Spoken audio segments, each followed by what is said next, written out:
خالد رضی اللہ عنہ نے اپنی فوج کو اس طرح آگے بڑھایا کہ یہ پہاڑی سلسلہ ان کی پشت کی طرف ہو گیا۔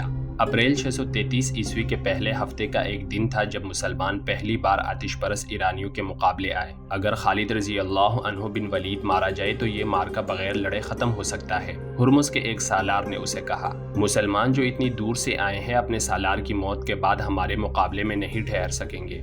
فوج سے کہو زنجیریں باندھ لیں۔ ہرمز نے سالار سے کہا، میں ان کے سالار کا بندوبست کرتا ہوں، سب سے پہلے یہی مرے گا۔ اس نے سالار کو بھیج کر اپنے محافظوں کو بلایا اور انہیں کچھ بتایا۔ زنجیریں باندھ لینے کا مطلب یہ تھا کہ ایرانی فوج کے سپاہی اپنے آپ کو اس طرح زنجیروں سے باندھ لیتے تھے کہ 5 سے 10 سپاہی ایک لمبی زنجیر میں بندھ جاتے تھے۔ ان کے درمیان اتنا فاصلہ ہوتا تھا کہ وہ آسانی سے لڑ سکتے تھے۔ زنجیریں باندھ کر لڑنے سے ایک فائدہ یہ ہوتا تھا کہ کوئی سپاہی بھاگ نہیں سکتا تھا۔ دوسرا فائدہ یہ کہ ان کے دشمن کے گھوڑ سوار جب ان پر حملہ بولتے تھے تو سپاہی زنجیریں سیدھی کر دیتے۔ زنجیریں گھوڑوں کے ٹانگوں کے آگے آ جاتی اور گھوڑے گر پڑتے تھے۔ لیکن زنجیروں کا بہت بڑا نقصان یہ تھا کہ ایک زنجیر میں سے بندھے ہوئے سپاہیوں میں سے ایک دو زخمی یا ہلاک ہو جاتے تو باقی بے بس ہو جاتے اور دشمن کا آسان شکار بنتے تھے۔ اس جنگ کو جو ہرمز اور خالد رضی اللہ عنہ کے درمیان لڑی گئی جنگ سلاسل یعنی زنجیروں کی جنگ کہتے ہیں۔ مسلمانوں نے جب یہ دیکھا کہ ایرانی اپنے آپ کو زنجیروں سے باندھ رہے ہیں تو وہ حیران ہونے لگے۔ کسی نے بلند آواز سے کہا، وہ دیکھو فارسی اپنے آپ کو ہمارے لیے باندھ رہے ہیں، فتح ہماری ہے۔ خالد رضی اللہ عنہ نے بلند آواز سے کہا، اللہ نے ان کے دماغوں پر مہر لگا دی ہے۔ خالد رضی اللہ عنہ نے کچھ سوچ سمجھ کر قاسمہ سے حفیر اور حفیر سے قاسمہ کو کوچ کیا تھا۔ وہ فائدہ انہیں نظر آ گیا تھا۔ ہرمز کی وہ فوج جو زرہ اور ہتھیاروں سے لدی ہوئی تھی، لڑائی شروع ہونے سے پہلے ہی تھک گئی تھی۔ خالد رضی اللہ عنہ نے ایرانیوں کو آرام کی مہلت ہی نہیں دی تھی۔ اب ایرانیوں نے اپنے آپ کو زنجیروں میں باندھ لیا تھا تو خالد رضی اللہ عنہ نے سوچ لیا کہ وہ کیا چال چلیں گے اور ایرانیوں کو کس طرح لڑائیں گے۔ ہرمز نے اپنے گھوڑے کو ایڑ لگائی اور دونوں فوجوں کے درمیان ایسی جگہ آ کر رک گیا جہاں زمین کٹی پھٹی اور کہیں کہیں ٹیلے تھے۔ اس کے محافظ اس سے کچھ دور آ کر رک گئے۔ کہاں ہے خالد؟ ہرمز نے للکار کر کہا، آ پہلے میرا اور تیرا مقابلہ ہو جائے۔ یہ اس زمانے کا دستور تھا کہ جنگ شروع کرنے سے پہلے دونوں فوجوں کے سالار ذاتی مقابلوں کے لیے ایک دوسرے کو للکارتے تھے۔ دونوں فوجوں کے آدمی انفرادی طور پر آگے جا کر تلواروں سے بھی لڑتے تھے اور کشتی بھی کرتے تھے۔ نتیجہ دونوں میں سے ایک کی موت ہوتا تھا۔ جنگ سلاسل میں ہرمز نے خود آگے آ کر خالد رضی اللہ عنہ کو انفرادی مقابلے کے لیے للکارا۔ ہرمز مانا ہوا جنگجو اور بہادر آدمی تھا۔ تیغ زنی کی مہارت کے علاوہ اس کے جسم میں بہت طاقت تھی۔ خالد رضی اللہ عنہ کی عمر 48 سال ہو چکی تھی۔ وہ جنگی چالوں کے ماہر تھے اور ان کے جسم میں اچھی خاصی طاقت تھی، لیکن ہرمز زیادہ طاقتور تھا۔ اس کی للکار پر خالد رضی اللہ عنہ نے گھوڑے کو ایڑ لگائی اور ہرمز کے سامنے جا رکے۔ ہرمز گھوڑے سے اترا اور خالد رضی اللہ عنہ کو گھوڑے سے اترنے کا اشارہ کیا۔ دونوں نے تلواریں نکال لی۔ دونوں نے ایک دوسرے پر بڑھ بڑھ کر وار کیے۔ پینترے بدلے گھوم گھوم کر ایک دوسرے پر آئے مگر تلواریں آپس میں ہی ٹکراتی رہیں۔ پھر خالد رضی اللہ عنہ کے ہاتھوں اور پینتروں میں پھرتی آ گئی۔ دونوں فوجیں شورغل بپا کر رہی تھی۔ ہرمز محسوس کرنے لگا تھا کہ وہ خالد رضی اللہ عنہ کی تلوار سے بچ نہیں سکے گا۔ وہ تیزی سے پیچھے ہٹ گیا اور اس نے تلوار پھینک دی۔ تلواریں فیصلہ نہیں کر سکیں گی، ہرمز نے کہا۔ آ خالد، ہتھیار کے بغیر آ اور کشتی لڑ۔ خالد رضی اللہ عنہ تلوار پھینک کر کشتی کے لیے آگے بڑھے اور دونوں گتھم گتا ہو گئے۔ کشتی میں ہرمز کا پلہ بھاری نظر آتا تھا، لیکن مورخ لکھتے ہیں کہ ہرمز کی چال کچھ اور تھی۔ اس نے اپنے محافظوں کو پہلے ہی بتا رکھا تھا کہ جب وہ خالد رضی اللہ عنہ کو اتنی مضبوطی سے پکڑ لے کہ خالد رضی اللہ عنہ ہلنے کے قابل نہ رہے تو محافظ دونوں کو اس طرح گھیرے میں لے لے کہ ان کی نیت اور ارادے پر شک نہ ہو، یعنی وہ تماشائی بنے رہیں اور ان میں سے ایک محافظ خنجر نکال کر خالد رضی اللہ عنہ کا پیٹ چاک کر دے۔ جنگجو اس طرح دھوکہ نہیں دیا کرتے تھے، لیکن ہرمز کمینگی کی وجہ سے مشہور تھا۔ ہرمز کے محافظ آگے بڑھائے اور اپنی فوج کی طرح نعرے لگاتے نرغے کی ترتیب میں ہوتے گئے۔ وہ گھوڑوں پر سوار نہیں تھے۔ وہ گھیرا تنگ کرتے گئے حتیٰ کہ دونوں کے قریب چلے گئے۔ خالد رضی اللہ عنہ کی توجہ بٹ گئی۔ ہرمز نے پھرتی سے خالد رضی اللہ عنہ کے دونوں بازو اس طرح جکڑ لیے کہ اس کے بازو خالد رضی اللہ عنہ کے بغلوں میں تھے۔ محافظ اور قریب آ گئے۔ ہرمز نے اپنی زبان میں محافظوں سے کچھ کہا۔ خالد رضی اللہ عنہ اس کی زبان تو نہ سمجھ سکے لیکن اشارہ سمجھ گئے۔ انہوں نے خطرے کو بھانپ لیا اور جسم کی تمام تر طاقت صرف کر کے اتنی زور سے گھومے کہ ہرمز کو بھی اپنے ساتھ گھما لیا۔ پھر خالد رضی اللہ عنہ ایک جگہ کھڑے گھومتے رہے۔ ہرمز کے پاؤں زمین سے اٹھ گئے۔ خالد رضی اللہ عنہ نے ہرمز کے بازو اپنے بغلوں میں جکڑ لیے تھے اور اپنے ہاتھ ہرمز کے بغلوں میں لے جا کر اسے گھماتے رہے۔ اس طرح محافظوں کا دائرہ کھلتا گیا اور ان میں سے کسی کو بھی آگے بڑھ کر خالد رضی اللہ عنہ پر وار کرنے کا موقع نہیں ملا۔ لیکن خالد رضی اللہ عنہ کا یہ داؤ زیادہ دیر تک نہیں چل سکتا تھا، وہ تھک چکے تھے۔ اچانک ایک طرف سے ایک گھوڑا سر پر دوڑتا آیا جسے ہرمز کے محافظ نہ دیکھ سکے۔ گھوڑا محافظوں کے دائروں کو کاٹتا گزر گیا اور 3 محافظ زمین پر تڑپنے لگے۔ ان میں سے ایک کو گھوڑے نے کچل دیا تھا اور 2 کو گھوڑ سوار کی تلوار نے کاٹ دیا تھا۔ گھوڑا آگے جا کر مڑا اور پھر ہرمز کے محافظوں کی طرف آیا۔ محافظوں نے اب اس سے بچنے کی کوشش کی، پھر بھی 3 محافظ گرے اور تڑپنے لگے۔ باقی بھاگ گئے اور سوار اپنی فوج سے جا ملا۔ یہ سوار نوجوان قیقاع رضی اللہ عنہ بن عمر تھا، جسے خلیفہ ابوبکر صدیق رضی اللہ عنہ نے کمک کے طور پر خالد رضی اللہ عنہ کی طرف بھیجا اور کہا تھا، جس لشکر میں قیقاع جیسا جوان ہوگا وہ لشکر شکست نہیں کھائے گا۔ اس سوار سے نظریں ہٹا کر سب نے خالد رضی اللہ عنہ اور ہرمز کو دیکھا۔ ہرمز پیٹ کے بل زمین پر پڑا تھا اور خالد رضی اللہ عنہ اس کے پیٹ پر بیٹھے اس کے سینے سے اپنا خنجر نکال رہے تھے۔ خنجر سے ہرمز کا خون ٹپک رہا تھا۔ قیقاع رضی اللہ عنہ نے ہرمز کے محافظوں کی نیت بھانپ لی تھی اور کسی کے حکم کے بغیر گھوڑے کو ایڑ لگا کر محافظوں پر جا حلہ بولا اور خالد رضی اللہ عنہ کو بچا لیا تھا۔ خالد رضی اللہ عنہ ہرمز کی لاش سے اٹھے۔ ہرمز کی 1 لاکھ درہم کی ٹوپی خالد رضی اللہ عنہ کے ہاتھ میں تھی اور اس کے خون میں لتھڑا ہوا خنجر بلند کر کے خالد رضی اللہ عنہ نے اپنی فوج کو کھلے حملے کا حکم دے دیا۔ ان کے پہلے سے دیے ہوئے احکام کے مطابق مسلمان لشکر کے دونوں پہلو کھل گئے اور اس نے دائیں اور بائیں سے ایرانیوں پر حملہ کیا۔ ایرانی اپنے ہرمز جیسے سالار کی موت سے بددل ہو گئے تھے، لیکن اپنی روایتی شجاعت سے وہ دستبردار نہ ہوئے۔ ان کی تعداد مسلمانوں کی نسبت خاصی زیادہ تھی، ہتھیاروں اور گھوڑوں کے لحاظ سے بھی انہیں برتری حاصل تھی۔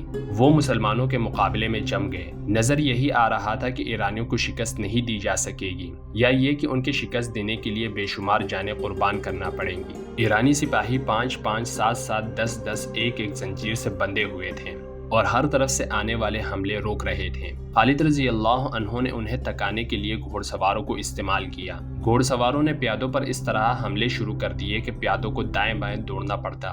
اپنے پیادوں کو بھی خالد رضی اللہ عنہ نے اسی طرح استعمال کیا۔ ایرانی پیادوں کو بھاگنا دوڑنا پڑا۔ ان کے مقابلے میں مسلمان تیزی سے حرکت کر سکتے تھے۔ آخر ایرانیوں میں تھکن اور سستی کے آثار نظر آنے لگے۔ انہوں نے اپنی روایت کے مطابق جو زنجیریں باندھ رکھی تھی وہ ان کے پاؤں کی بیڑیاں بن گئی۔ ہتھیاروں کی برتری وبال جان بن گئی۔ ایرانیوں کی تنظیم اور ترتیب بکھرنے لگی۔ ان کے قلب کی کمان تو پہلے ہی ہرمز کے مرتے ہی ختم ہو گئی تھی۔ ان کے پہلوؤں کے سالاروں قباس اور انوشجان نے شکست یقینی دیکھی تو پسپائی کا حکم دے دیا۔ پسپا وہی ہو سکے جو زنجیروں میں بندے نہیں تھے۔ ان میں زیادہ گھوڑ سوار تھے۔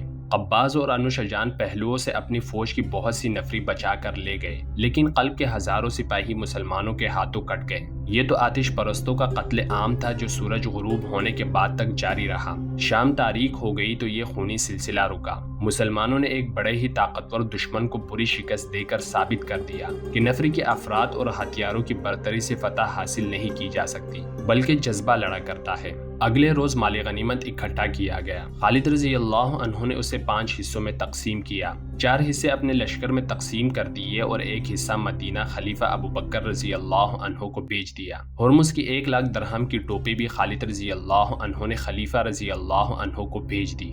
خلیفہ رضی اللہ عنہ نے یہ ٹوپی خالد رضی اللہ عنہ کو واپس بھیج دی، کیونکہ ذاتی مقابلوں میں مارے جانے والے کا مالی غنیمت جیتنے والے کا حق ہوتا ہے۔ یہ ٹوپی خالد رضی اللہ عنہ کی ملکیت تھی۔ یہ دیکھو، باہر آؤ، دیکھو یہ کیا ہے۔ مدینہ کی گلیوں میں کئی آوازیں بلند ہوئی۔ لوگ دوڑتے گھروں سے باہر آنے لگے۔ جانور ہے؟ نہیں، خدا کی قسم ہم نے ایسا جانور کبھی نہیں دیکھا۔ یہ جانور نہیں، خدا کی عجیب مخلوق ہے۔ عورتیں اور بچے بھی باہر نکل آئے۔ سب کے چہروں پر حیرت تھی۔ بچے ڈر کر پیچھے ہٹ گئے۔ جنہوں نے خدا کی اس عجیب مخلوق کو پکڑ رکھا تھا وہ ہنس رہے تھے، اور وہ آدمی بھی ہنس رہا تھا جو اس عجیب مخلوق کی گردن پر بیٹھا تھا۔ یہ کیا ہے؟ لوگ پوچھ رہے تھے۔ اسے کیا کہتے ہیں؟ اسے ہاتھی کہتے ہیں۔ ہاتھی کے ساتھ ساتھ چلنے والے ایک آدمی نے بلند آواز سے کہا، یہ جنگی جانور ہے، یہ ہم نے فارس والوں سے چھینا ہے۔ جنگ سلاسل میں جب ایرانی زرتش بھاگے تو یہ ہاتھی مسلمانوں کے ہاتھ آیا تھا۔ تقریباً تمام مورخین نے یہ واقعہ لکھا ہے کہ خالد رضی اللہ عنہ نے مال غنیمت کا جو 5واں حصہ خلیفۃ المسلمین ابوبکر رضی اللہ عنہ کو بھیجا تھا اس میں ایک ہاتھی بھی تھا۔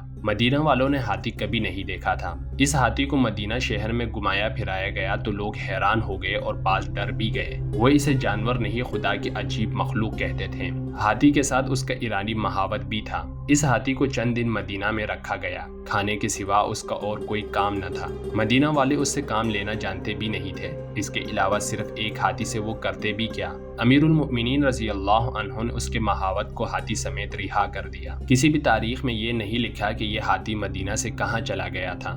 دجلہ اور فرات آج بھی بہہ رہے ہیں، 1352 سال پہلے بھی بہہ رہے تھے، مگر اس روانی میں اور آج کی روانی میں بہت فرق ہے۔